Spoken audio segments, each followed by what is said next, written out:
So, pag-uusapan natin again si Morales.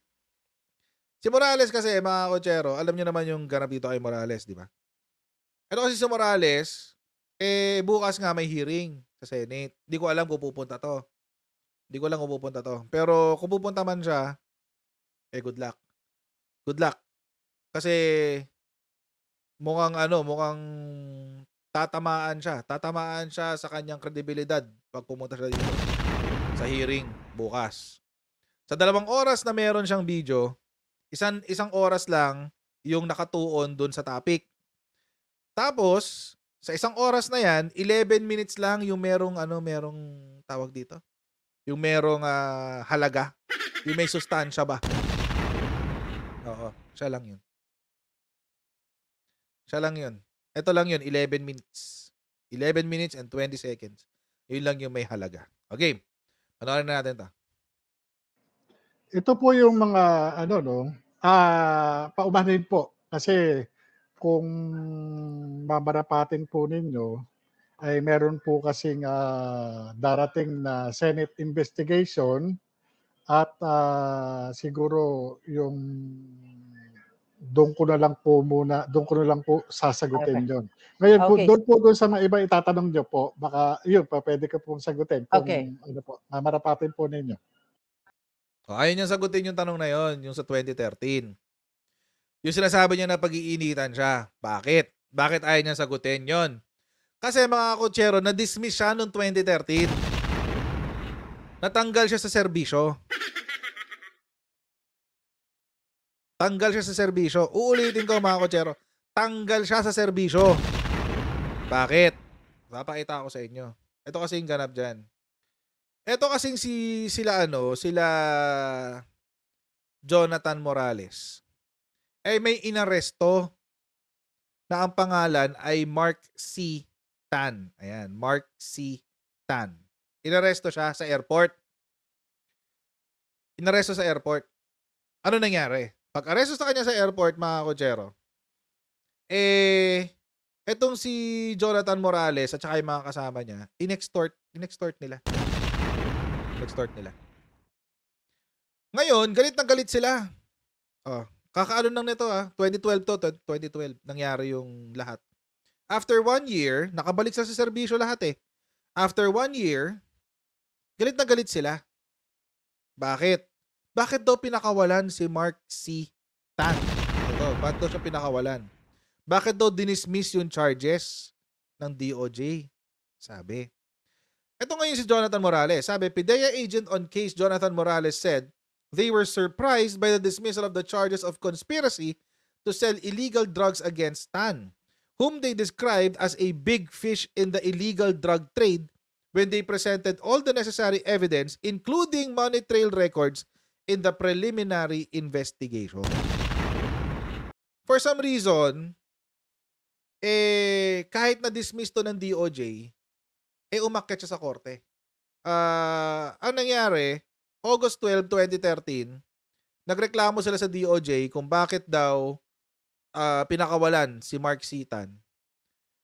Pero the following day, August 12, 2013, the following day, or 2 days later, August 14, 2013, kinasuhan naman ng DOJ yung mga PIDEA agents. Kasama si Jonathan Morales. Yan. Bakit?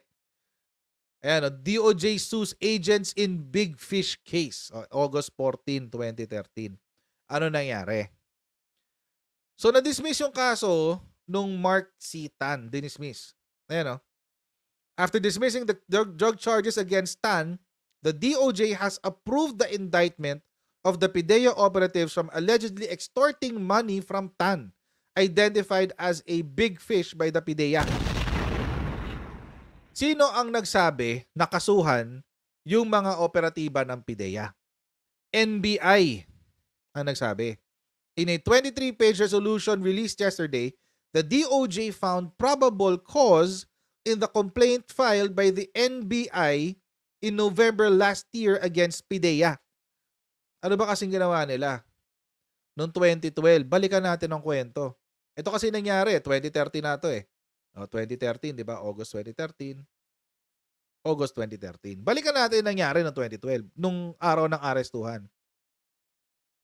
Nung araw ng arestuhan, etong si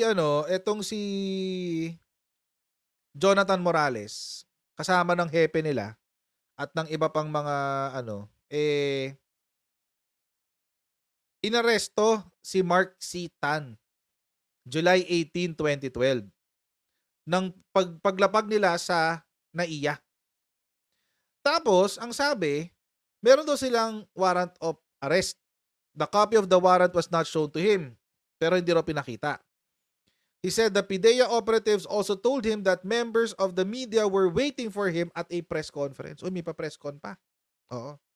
Mark said he was brought to the Intelligence and Investigation Service ng PIDEA where they were met by Romero and other IIS operatives. He said Romero told him that he should give 50 million pesos for his release. Eventually, the amount was reduced to 8 million. The amount based on the complaint was deposited to a bank account that was later divided among the respondents. So mga kotsero, kasama dito sa kaso na to, si Jonathan Morales. Kung ayaw niyo maniwala, ipapakita ko sa inyo. Ito yan, August 14, 2013, di ba? Oh. Jonathan A. Morales. Ayan. Yan yun. So tinanggal siya sa serbisyo dahil dyan, sa kaso na yan. Kahapon, natuklasan natin, apparently, na modus pala to ng grupo na to. Modus pala nila yan. Magfa-file din sila ng mga pre-operation report, tapos yung mga casing and something like that. Yun. Magki-casing and surveillance sila, kunyari. Tapos ang gagawin nila, lalapitan nila, kunyari, aarestuhin, tapos mangingikil. So, hindi natin alam, mga kotsero, kung bakit niya ginawa yung kay Maricel Soriano, tsaka yung kung sino mang Bongbong Marcos yung nakasulat doon. Hindi naman natin alam kung si PBBM yun. Kasi ang totoong pangalan ni PBBM ay Ferdinand Romualdez Marcos. So, yun yung kwento niya ni Jonathan Morales. Kaya siya natanggal sa serbisyo. Kaya mga kotsero, mahirap pagkatiwalaan si Morales. He is a tainted witness. His hands are not clean. Kaya nagtataka ako bakit sinasalsal nila yung kwento na ito eh. Madaling i-debunk eh. Ba't kayo naniniwala sa isang tao na natanggal dahil nagsinungaling? Kala nyo nag-joke ako? Hindi ako nag-joke. Natanggal talaga siya for grave misconduct, conduct prejudicial to the best interest of the service, and dishonesty. Si Morales, ang dating miyembro ng PIDEA Intelligence and Investigation Service, ay na-dismiss mula sa service dahil sa dishonesty, grave misconduct, at conduct prejudicial to the best interest of the service noong 2013. Alala niyo to? Ito palang operation na to, mga kotsero, related din pala to kay Mark C. Tan, dun sa unang-una, yung 2012. In a 14-page joint resolution released yesterday, QC Tria RTC Branch 103, Judge Felino Elfante exonerated Go Hongbing, alias Clarence Chen, and Changshin Wang from charges of violation of Comprehensive Dangerous Drugs Act. The judge granted the suspects demurrer to evidence which questioned the strength of the evidence presented by the prosecution panel. Ang sabi, records show that Go was arrested by PIDEA agent Gregorio Camua III in a sting along Timog Avenue for allegedly selling 3.6 million worth of shabu to agent Jonathan Morales. So, ibig sabihin, si Go ay nag-buy bust si Go kasama ni Camua at ni Jonathan Morales. Si Wang kasamang na-aresto dahil kasama siya doon sa deposit slips ni Go. At yung account niya ay yung bank account ni Wang ay yung account kung saan dineposit ni Morales yung pera, yung marked money, pangbayad doon sa droga na nagkakahalaga ng 3.6 million pesos. Ngayon, mga kotsero, ano nangyari? Bakit natalo? Kasi na-bypass mo na eh. Nahuli mo na. Nabigay sa iyo yung shabu, nabigay sa iyo yung epektus, nagbigay ka ng pera, dineposit sa bank account nung isa sa mga suspect. So, ano to? Malinis. Malinis to. Dapat tapos na tong kaso na to. Dapat nga, kulong yung mga Chinese na yan. Huli mo eh. Huli mo sa buy bust eh. Anong ginawa nung Jonathan Morales? Natalo ang PIDEA sa kaso. Kahit sure na ang panalo nila dahil huli sa buy bust eh. Ba't natalo? The judge struck Morales' testimony, tinanggal yung testimonya niya sa record. Bakit? Because the agent skipped further hearings after initially taking the witness stand. Isang beses lang siya umattend ng hearing. Tapos hindi na niya tinapos yung kaso. Nilaglag niya yung kaso. Primarily, the reason of the court is that the evidence which were allegedly recovered was not identified by Agent Morales. Mga kakotsero, eto nga kasi ang ibig. Sa korte ho kasi mga kakotsero, kailangan, number 1, best evidence. Pangalawa, may magte-testify na yun talaga yung ebidensya. Na tama yung ebidensya na ginagamit laban sa'yo. Ang best witness dyan, usually, yung nakita niya. Yung first-hand information, hindi yung kwento-kwento lang. Si Morales yung may first-hand information. Bakit? Siya yung binentahan eh. Siya yung binentahan. Siya rin yata nag-deposit ng pera, if I'm not mistaken, if I understand the article right.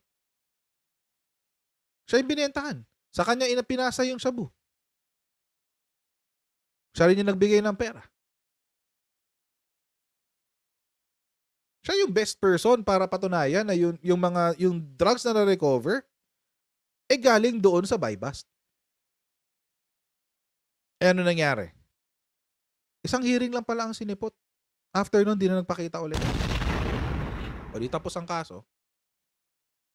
Dismissed ang kaso. O di nakalaya yung dalawang drug pusher na Chinese. Yun yung sinabi niya na pag-initan siya. At sasagutin na lang doon niya sa Senate hearing, which is weird. Kasi pag nandoon sa Senate hearing, nandoon na yung PIDEA. Kaya sinabi ko sa inyo, madudurog to eh.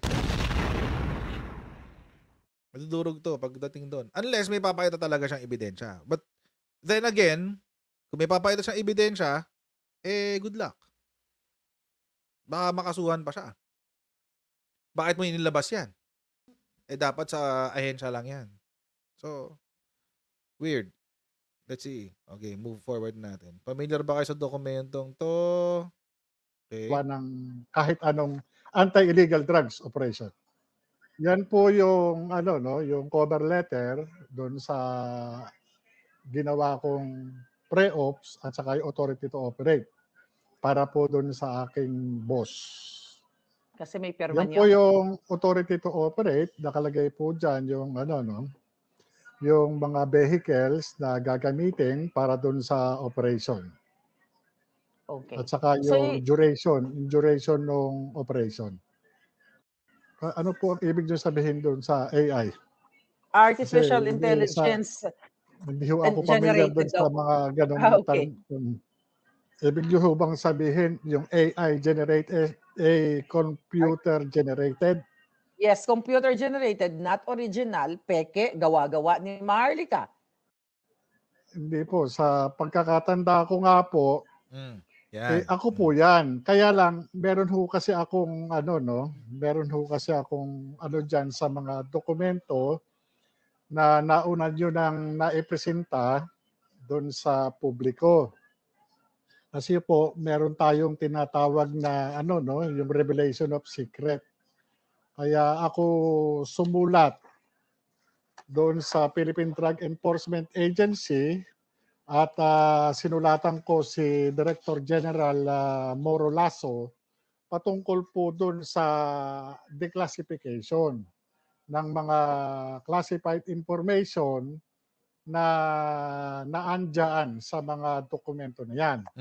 Ito yan pong mga dokumento nyo na yan, pagpaumanhin po ninyo, yan po hindi po para sa ano no, sa publiko. Okay. Yan po ay dapat nasa pag-iingat ng gobyerno, lalo na doon Mhm. sa intelligence unit kung saan po dapat nandun yan. Yun Okay. po, ganun po yun. Kaya nga sumulat po ako para papanagutin yung mga taong nasa likod ng pagpapakalat yan at para na rin po maiwasan, maulit yung mga ganyang kahalintulad na ano. Ngayon po, dahil nga ganun yung kagrabe yung nailabas yung Hugas sabi kamay na si yan, Kuya. ano. Ngayon, ang ano po ng aking sulat ay magkaroon ng accountability. Yung mga Naghuhugas ng taong kamay si Kuya. nagpabaya diyan sa mga dokumentong yan Mm. at doon sa mga tao na dapat ay mayroong tungkulin para ipatupad yung batas o mandato na iniatang sa kanila. Hugas kamay ito, hugas Patungkol po kamay. dyan doon sa mga taong nandyan po bilang subject ng operation ng PIDEA. Naghuhugas kamay siya. Pag gusto niyang sabihin, hindi galing sa kanya yan. Galing yan sa loob. Galing daw yan sa loob. Yun ang gusto niyang ikwento dyan. Mga kutsero, common sense will dictate. Common sense will dictate. Kung galing sa loob yan at hindi naman official document yan, bakit? Bakit hindi official? Kasi nga, walang pirma ng mga superior, walang control number. It's not an official document. Pwedeng official form yan. It's the official form. Ibig sabihin, yan yung template na ginagamit ng mga nagtatrabaho sa loob ng PIDEA. But it is not an official document. Bakit? Bakit hindi official document? Again, walang pirma kasi, walang pirma ng approving authority niya. Siya lang naman nakapirma eh. Itong Morales. Siya lang ang nakapirma. Wala ring pirma yung mga tawag dito. Wala ring control number. Meaning, hindi siya minomonitor. Hindi siya monitored ng ahensya. Walang control number eh. So, how are we going to be sure? Paano tayo makakasiguro na ito ay isinulat nga noong 2012? Yun ang ipampapalusot nyo. May date nakasulat, March 10, March 11 eh. O di 2012 nga yan. Kasi nakasulat, March 10, 2012 eh. O paano makakasiguro? Wala kang receiving copy. Ni-receive ba? Ni-receive ba? Ng ahensya? Hindi. Alam nyo kung bakit? Kasi mga kutsero, kapag ni-receive yan, let's say, nung approving authority niya, pag ni-receive yan, pipirma yung approving authority, may kasamang date. At minsan tataktakan pa yan. Tatatakan yan. Yung tatak na yon, may date. Parang kanina, parang yung pinakita ko, may tweety. Parang ito. Papakita ko sa inyo. Ganito ang makikita nyo. Ganyan. May tatak. Ito ang magpapatunay na ang dokumento ay nakuha on that specific date. Pinakita kayo? Oh. Wala kayong nakikita. Ibig sabihin, hindi niya to sinubmit. Nasa kanya lang to. Hindi niya yan isunumite sa kanyang mga approving authorities. So ngayon mga kutsero, hindi natin ngayon alam kung kailan talaga to isinulat. Hindi natin alam kung kailan to sinulat. This may be, ito posible to. Posible na ito yung official form ng PIDEA. Posible yan. Pero hindi natin alam at hindi natin masa-certify kung kailan to isunumite. Kasi nga, hindi siya sinubmit. Walang receiving eh. Walang receiving. Alam niyo mga kutsero, konti lang, actually, kung ikaw ay professional, nagwo-work ka sa mga kumpanya, etc. Basic yan sa lahat ng kumpanya. Pag ikaw ay may ibibigay na dokumento sa kabilang departamento, tatatakan yan. Received by Coach Jarrett. Date, time. Ganyan yan. Kasi ebidensya yan. Paper trail yan eh. Lalo na siguro sa PIDEA. Paano mo ngayon papaliwanag yan? Ibig sabihin, kung ito ay walang control number, ibig sabihin, hindi siya naging official operation. Kung hindi siya naging official operation, bakit? Kasi walang pirma yung approving authority niya. Kung may pirma yung approving authority niya, malamang natuloy ito. Kaso wala. Kung walang pirma yung approving authority niya, malamang sa malamang, hindi isunumite. Huwag niyo hong gawing tanga ang mga Pilipino. Basic yan sa mga empleyado. Alam naming lahat yan. From presidente ng kumpanya hanggang sa rank and file. Alam namin lahat yan na kapag ikaw ay magsusumite ng form, kailangan may tatak. Magpapareceive ka ng form, kailangan may tatak. Basic government transactions nga meron eh. Diba? Nagpapatatak kayo sa mga government transactions nyo. Kukuha ka ng resibo sa gobyerno, tatatakan nyo ng gobyerno, ito yung date. Hihingi ka ng birth certificate, may tatak, may selyo pa yun. Oh. Kasi yun ang nagpapatunay na kinuha mo ang dokumento doon sa panahon na yun. Basic yan. Alam nating lahat yan. Tapos ilulusot nyo sa amin tong napakawalang kwentang papeles na ito. Sasabihin nyo sa amin, official to. This is not even official. This may be an official form, but this is not an official operation. It is not an official operation. At susugal pa ako, mga kotsero. Susugal pa ako ng teorya. Malamang sa malamang, itong Morales may kaibigan pa rin sa loob ng PIDEA. Boss, baka pwedeng pahingi dyan ng authority to operate na template. Pero malisyoso na ako mag-isip na ito. Boss, baka meron kayo dyang authority to operate. Baka naman, pwedeng pahingi.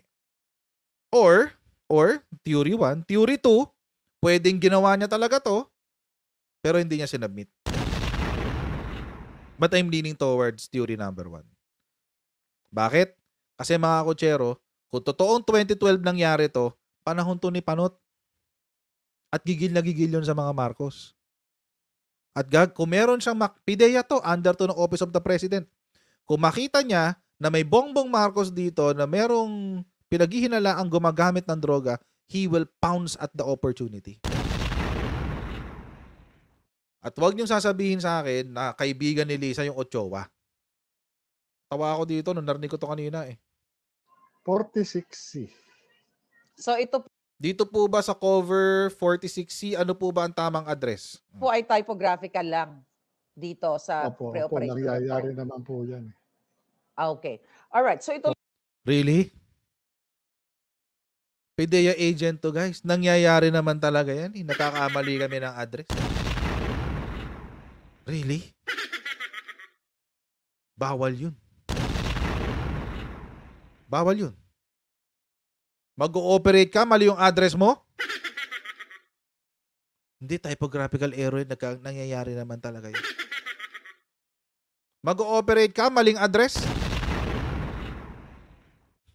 Baka kaya hindi sinumite. Baka kaya hindi sinubmit kasi palyado yung address niya. Nangyayari talaga yun, oo. Nangyayari talaga yun. The F? Are you even talking about the same person? Are you even talking about the same location? Magkaibang address yan, 46C tsaka 46. Malaki yung diferensya nun. Paano kung walang 46? Ang meron lang 46A, 46B, 46B. O sinong papasukin mo dun? Anong typographical error lang nangyayari talaga? Come on. Stop with the bullshit. I mean,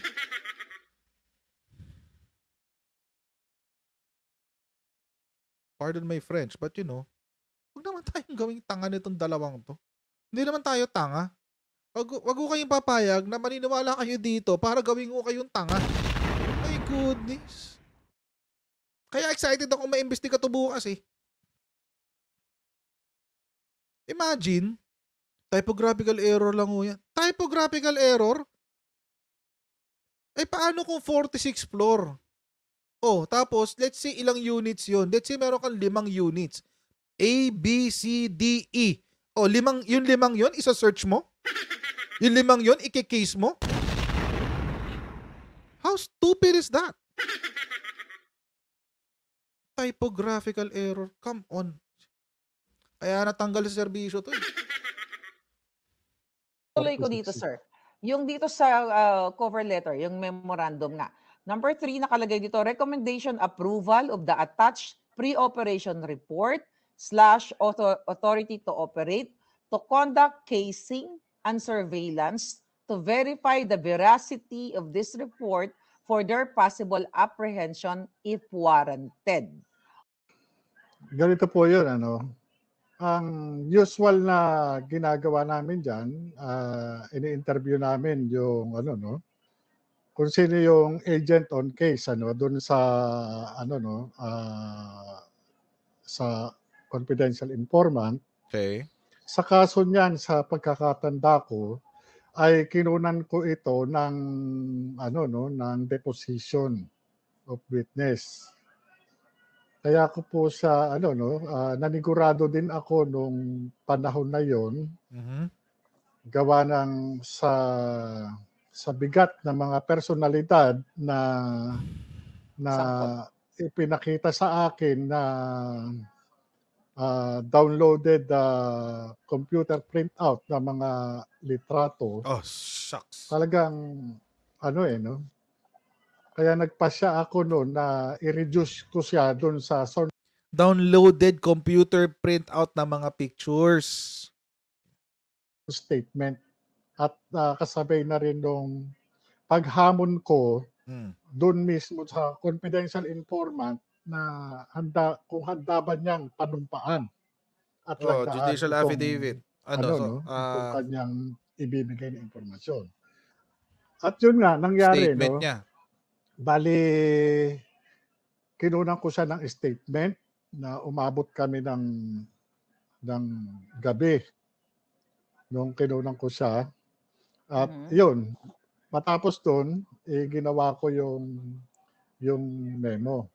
And kinabukasan nga, nung araw na yon, ginawa naman itong pre-ops at saka yung authority to operate para makapagsagawa sana kami ng casing and surveillance. Okay, and kaso? Pati doon sa aking instruction, doon sa confidential informant, for him na makakuha kahit man lang sample o maliit na kung ano man yung makukuha niya na sinasabi niyang powdery substance na ayon sa kanya available dun sa lugar o dun sa area. Kaya yun sana yung mangyayari doon. Kaya yun yung purpose niyang authority to operate at ng pre-operation report para at least magkaroon ng masunod namin yung presumption of regularity in the performance of our official duties.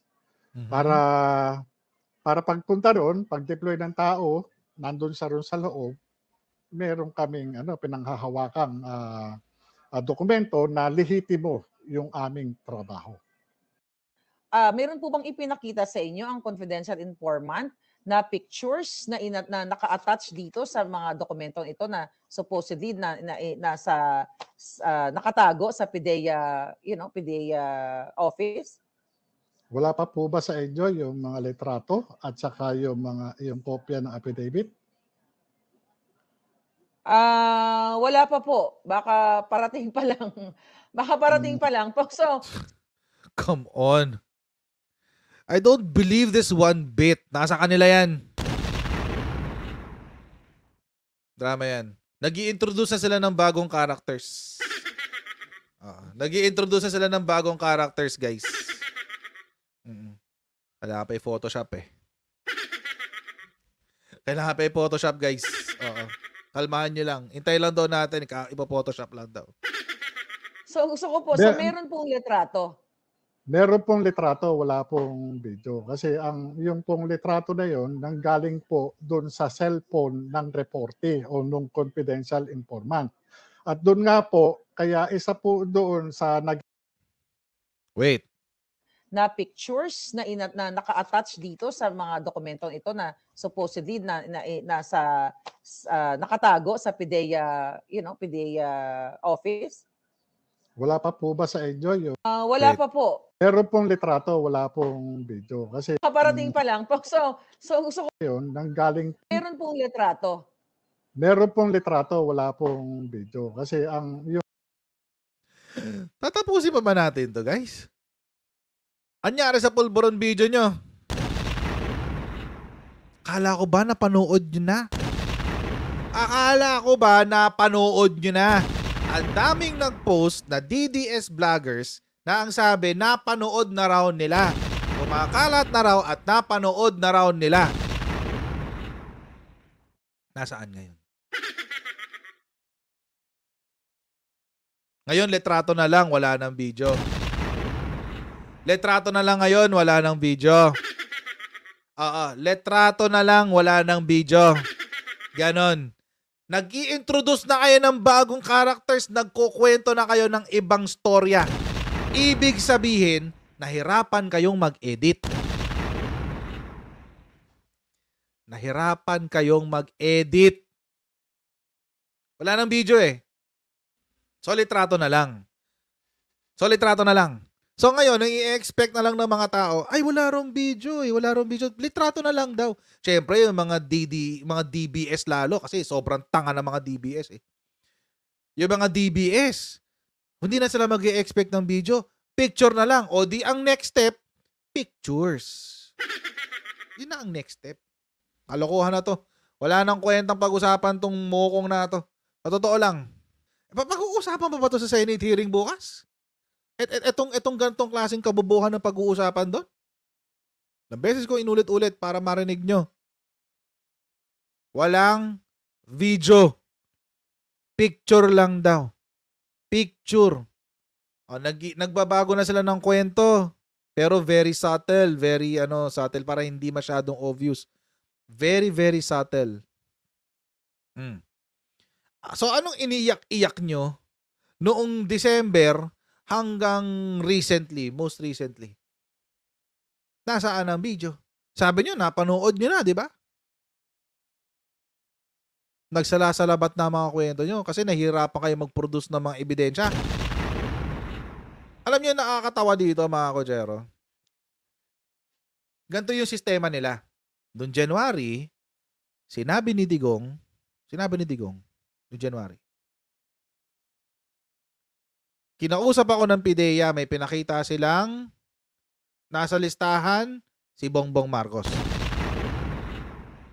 Yung sinabi nila. Ano nangyari? A few months later, may ganito, yung PIDEA leaks. A few months later, naghintay ka lang ng isang buwan kalahati. May PIDEA leaks na. Flashback ulit. Sinabi ni Digong. Tinanong kasi siya ng press eh. Naniniwala po ba kayo na may video si presidente na nagko-cocaine? Ano sinabi ni Digong?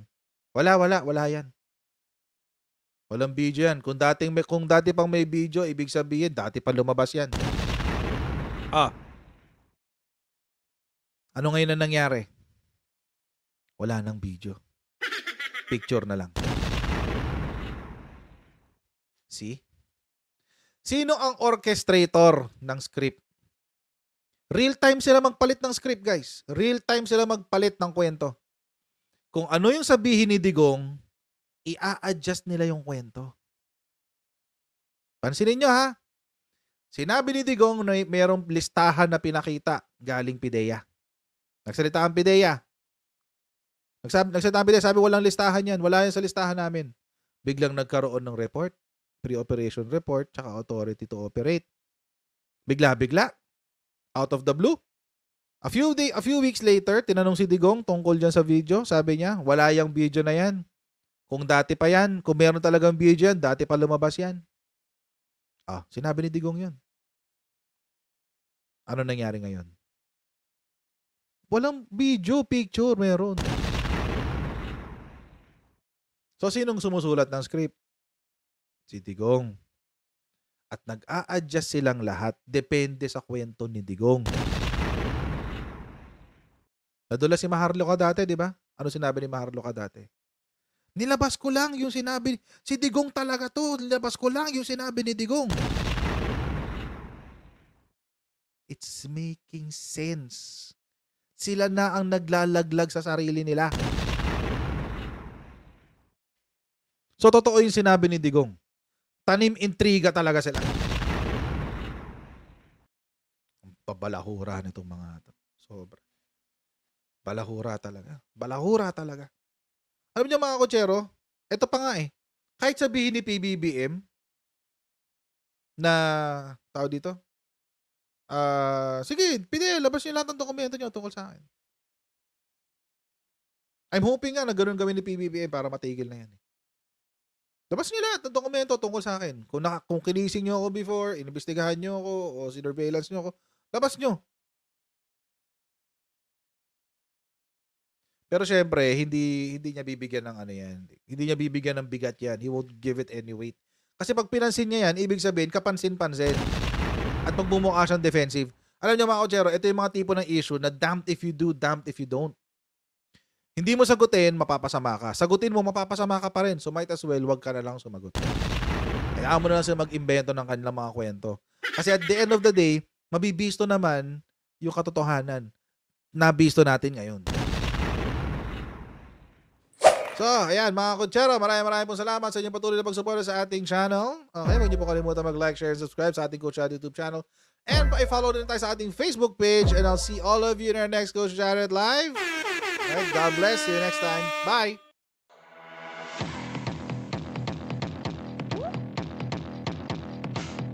Pag ganun, huwag natin gawing tanga mga Pilipino. Mas maganda kasi nasa lugar ka ng tama kaysa yung pinipilit mo yung pagkakamali.